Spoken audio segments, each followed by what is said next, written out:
आंगनवाड़ी को बनाया जा रहा मदरसा। आंगनवाड़ी वर्कर ने इस्लाम की तारीफ में गढ़े कसीदे। छात्रों से लगवाए या हुसैन के नारे और पढ़वाई नमाज। गुजरात के 2 सेंटरों का वीडियो वायरल।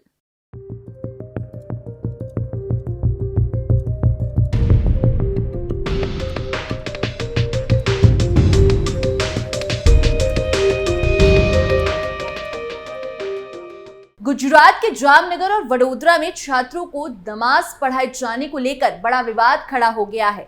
दावा है कि जिलों के आंगनवाड़ी केंद्रों पर बच्चों को नमाज पढ़ाई जा रही है। जामनगर में सोनल नगर आंगनवाड़ी का एक वीडियो सोशल मीडिया पर जमकर वायरल हो रहा है और जामनगर के बाद अब वडोदरा के कर्नाली आंगनवाड़ी में बच्चों को नमाज पढ़ाने पर विवाद खड़ा हो गया है। क्या कुछ है पूरा मामला, चलिए विस्तार से समझते हैं कैसे हिंदू बच्चों को आंगनवाड़ी में नमाज पढ़ाना सिखाया जा रहा है। चलिए शुरू करते हैं। नमस्कार, आप देख रहे हैं कैपिटल टीवी और मैं हूं आपके साथ पारुल त्रिपाठी। गुजरात के जामनगर से पहले एक वीडियो वायरल हुआ और अब उसके बाद वडोदरा के कर्नाली आंगनवाड़ी में बच्चों को नमाज पढ़ाने का विवाद खड़ा हो गया है। रिपोर्ट्स के मुताबिक हिंदू बच्चे सिर पर रुमाल बांधकर ईद मना रहे हैं। महिला कर्मचारी ने छात्रों से या हुसैन का नारा भी लगवाया है। वह बच्चों से पूछ रही है ताजिया उठाते समय क्या कहा जाता है। सभी छात्र उसके साथ या हुसैन चिल्लाने लगते हैं। इस घटना में हिंदुओं में भारी आक्रोश पैदा कर दिया है, जिन्होंने इस मामले में सख्त कार्रवाई की मांग की है। खास बात है कि जिस महिला कर्मचारी ने ये सब करवाया वो हिंदू है। वो 21 साल से आंगनबाड़ी में काम कर रही है।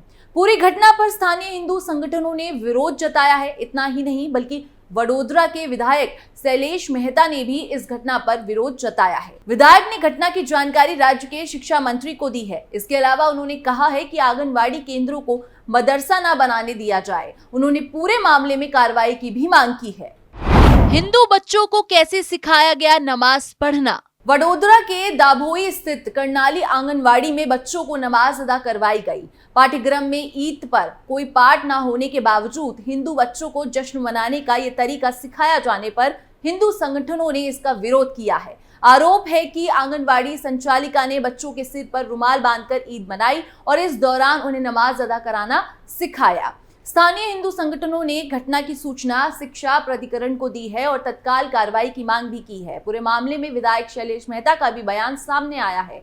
उन्होंने कहा है कि कर्नाली करोड़ों हिंदुओं की आस्था का केंद्र है। 12 जुलाई 2024 को यहाँ एक आंगनबाड़ी में छोटे बच्चों को ईद और नमाज पढ़ाई गई। छोटे बच्चों के सिर पर रुमाल बांधकर प्रार्थना कराने का प्रयास किया गया। विधायक ने कहा कि ये घटना बेहद दुखद है। जैसे ही घटना उनके संज्ञान में आई, उन्होंने कलेक्टर, डीडीओ, दुबई प्रांतीय अधिकारी आदि से संपर्क किया और उन्हें जानकारी दी। इसके अलावा उन्होंने व्हाट्सएप के जरिए राज्य के शिक्षा मंत्री को भी इसका सूचना दी। उन्होंने आगे कहा, घटना के बाद हमने मुख्यमंत्री के निजी सचिव को भी सूचित किया। ये मामला बेहद गंभीर है। छोटे बच्चों को दूसरे मजहब की शिक्षा देना बहुत गंभीर मामला है। बच्चे शिक्षा के लिए आंगनबाड़ियों में जाते हैं, वहां मजहबी ज्ञान की जरूरत नहीं।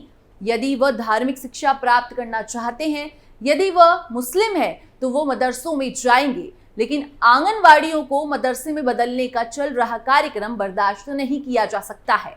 उन्होंने आगे कहा कि जामनगर की आंगनबाड़ी में भी इस तरह की घटना हुई। ये गंभीर मामला है। सरकार को भी इसे गंभीरता से लेना होगा। जिम्मेदार लोगों के खिलाफ कानूनी कार्रवाई की जाएगी। गुजरात में किसी भी आंगनवाड़ी को मदरसा नहीं बनने दिया जाएगा। उन्होंने आश्वासन दिया कि 15 जुलाई को आंगनवाड़ियां खुलते ही इस पर कार्रवाई की जाएगी और अगर कार्रवाई नहीं हुई तो हम इस मामले को गंभीरता से लेकर गांधीनगर तक जाएंगे। ये तो बात गुजरात की थी, जहां विधायक शैलेश मेहता ने तो कह दिया है कि गुजरात में किसी भी आंगनवाड़ी को मदरसा नहीं बनने दिया जाएगा। लेकिन वहीं यूपी में मदरसों में हिंदू बच्चों को पढ़ाया जा रहा है। आपको बता दें कि यूपी में 4000 गैर मान्यता प्राप्त मदरसों को बंद करने का आदेश दिया गया है। साथ ही कहा गया है कि मदरसों में पढ़ाए जाने वाले विषयों की जांच की जाएगी। मदरसों में गैर मुस्लिम बच्चों को इस्लाम की शिक्षा देने की भी जांच होगी। मुस्लिम संगठनों ने मदरसों से गैर मुस्लिम बच्चों को हटाने को गलत बताया है।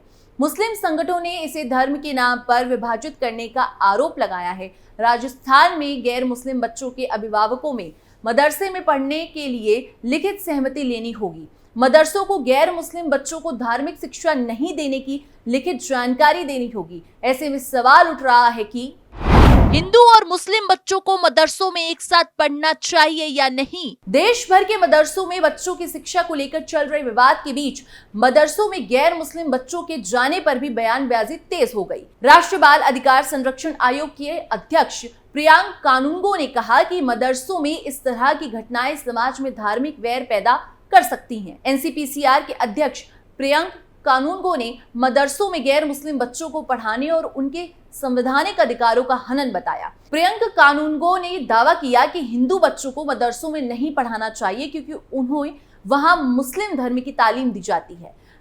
प्रियंक ने इसके साथ ये भी कहा कि एक उदाहरण भी दिया और उसके हिसाब से बताया कि साल 2008 में चंडीगढ़ से एक बच्चा लापता हो गया था, जो बाद में मुजफ्फरनगर में एक मदरसे में मिला था। आरोप है कि उस बच्चे का जबरन धर्म परिवर्तन किया गया था, जिसके बाद बच्चे के पिता ने बेटे के अपहरण की शिकायत भी दर्ज कराई थी। प्रियांक ने कहा है कि कुछ मुस्लिम धार्मिक संगठनों पर भी निशाना साधा जाए और बच्चों के भविष्य से खिलवाड़ न करने की चेतावनी भी दी है उन्होंने। इसी बीच गैर मुस्लिम बच्चों की तालीम को लेकर दारुल उलूम फिरंगी महल के प्रवक्ता का बयान सामने आया है, जिसमें उन्होंने दावा किया कि आजादी के बाद से गैर मुस्लिम बच्चे मदरसों में बढ़ते आ रहे हैं और वहां जाति धर्म के आधार पर भेदभाव नहीं होता और सभी विषय पढ़ाए जाते हैं। और इसी बीच मदरसों में पढ़ाने वाले शिक्षकों और छात्रों का क्या कहना है। बरेली में मदरसों में पढ़ाने वाले शिक्षकों और छात्रों ने सरकार के इस फैसले का विरोध किया है। उन्होंने दावा किया है कि यूपी सरकार अपना फैसला वापस ले, क्योंकि मदरसों में दुनिया की शिक्षा के साथ दीनी शिक्षा भी दी जाती है, जिससे बच्चों का विकास होता है। वहीं एनसीपीसीआर की रिपोर्ट पर बीजेपी नेताओं ने दावा किया कि बच्चों की पढ़ाई में किसी तरह का भेदभाव नहीं होना चाहिए और जो राष्ट्र के हित में होगा सरकार वही फैसला लेगी। इसके साथ ही एनसीपीसीआर ने यूपी सरकार के आदेश को अच्छा कदम बताया और दावा किया कि मदरसा इस्लामिक मजहबी शिक्षा सिखाने का केंद्र होता है और शिक्षा अधिकार कानून के दायरे के बाहर है।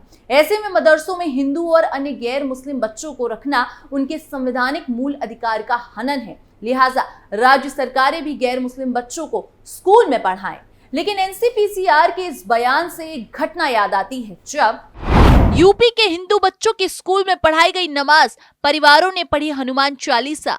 रिपोर्ट के मुताबिक 2023 में उत्तर प्रदेश के जनपद हाथरस में एक स्कूल में हिंदू बच्चों को नमाज पढ़ने का मामला सामने आया था। विरोध पर परिवार ने स्कूल के गेट के बाहर हनुमान चालीसा पढ़ी थी। मामले को संज्ञान में लेने के बाद स्कूल प्रधानाचार्य को निलंबित कर दिया गया था। जब नमाज पढ़ने की खबर परिजनों को मिली तो आग बबूला हो गए सब। हिंदू संगठनों के साथ परिजन स्कूल के गेट पर धरने पर बैठ गए और विरोध में हनुमान चालीसा का पाठ किया था।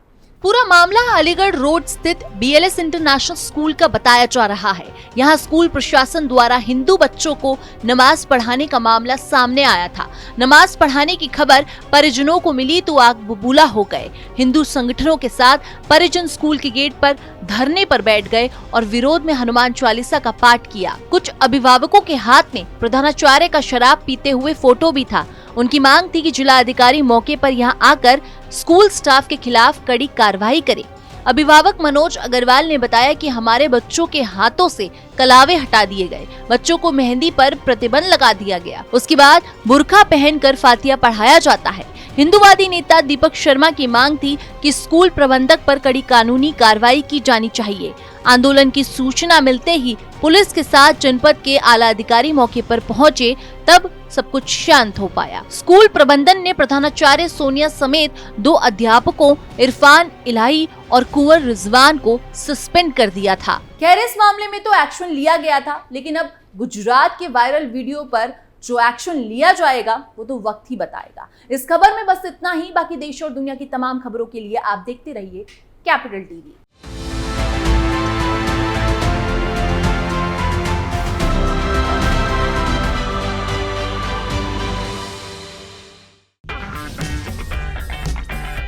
अगर आपको हमारा वीडियो पसंद आया हो तो इसे लाइक करें, हमारे चैनल को सब्सक्राइब करें और हाँ, बेल आइकन दबाना ना भूलें ताकि आप तक हमारे वीडियो की नोटिफिकेशन पहुंचती रहे।